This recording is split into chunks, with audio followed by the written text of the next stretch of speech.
आज का पहला पाठ उत्पत्ति ग्रंथ अध्याय 44 पद संख्या 18 से 21, 23 से 29, अध्याय 45 1 से 5।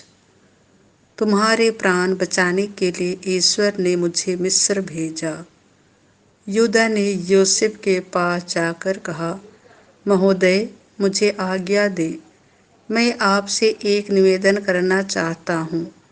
आप मुझ पर क्रोध ना करें। आप तो फिरौन के सदृश हैं। महोदय ने हम लोगों से यह प्रश्न किया था कि क्या तुम लोगों के पिता और भाई भी हैं? और हमने उत्तर दिया था, हम लोगों के एक वृद्ध पिताजी हैं और उनके एक किशोर पुत्र है, जिसका जन्म उनकी वृद्धावस्था में हुआ है। उस लड़के का सगा भाई मर गया है। वह अपनी माता की एकमात्र जीवित संतान है और उसके पिता उसे प्यार करते हैं।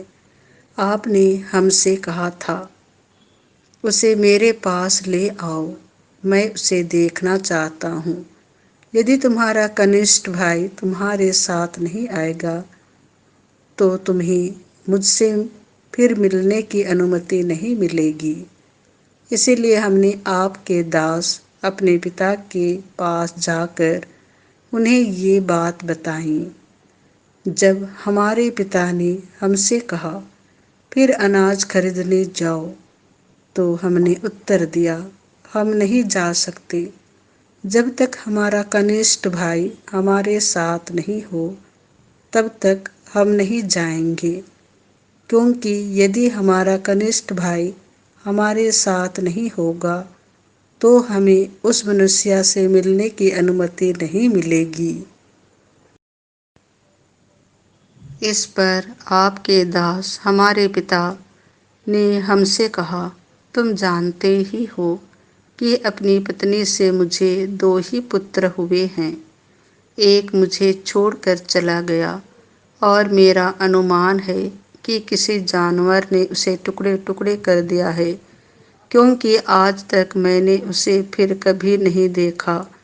यदि तुम इसे भी मुझसे ले जाओगे और यह किसी विपत्ति का शिकार होगा, तो तुम मुझ पके बाल वाले को शोक से मारकर अधोलोक पहुंचा दोगे। अब योसेफ अपने परिचरों के सामने अपने को वश में नहीं रख सका और पुकार कर उनसे बोला, सबके सब बाहर जाओ। तो वहाँ कोई और व्यक्ति नहीं था।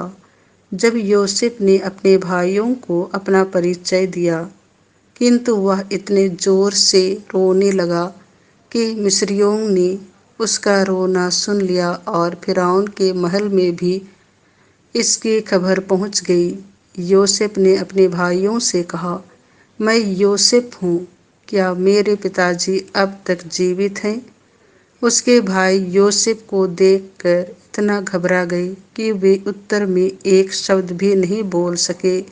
यूसुफ ने अपने भाइयों से कहा, मेरे और निकट आ जाओ, और वे उसके पास आए।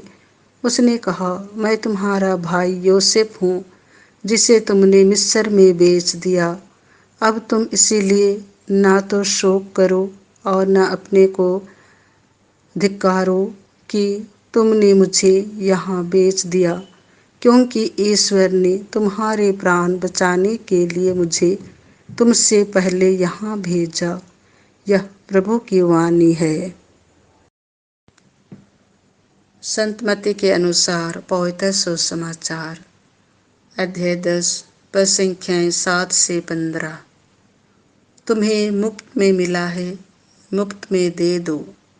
यीशु ने अपने शिष्यों से कहा, राह चलते यह उपदेश दिया करो, स्वर्ग का राज्य निकट आ गया है।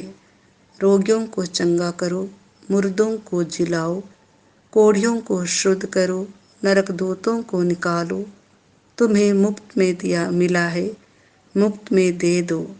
अपने फेटे में सोना, चांदी या पैसा नहीं रखो।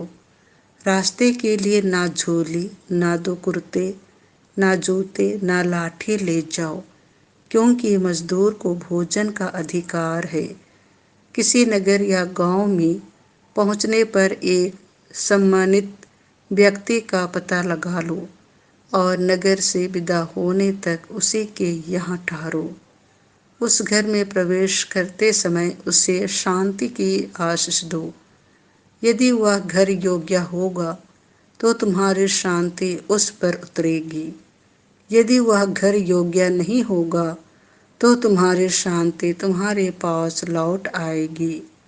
यदि कोई तुम्हारा स्वागत ना करे और तुम्हारी बातें ना सुने तो उस घर से या उस नगर से निकलकर अपने पैरों की धूल झाड़ दो।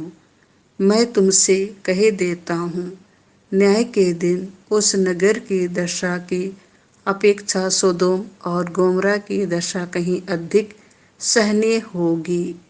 यह प्रभु का सुसमाचार है।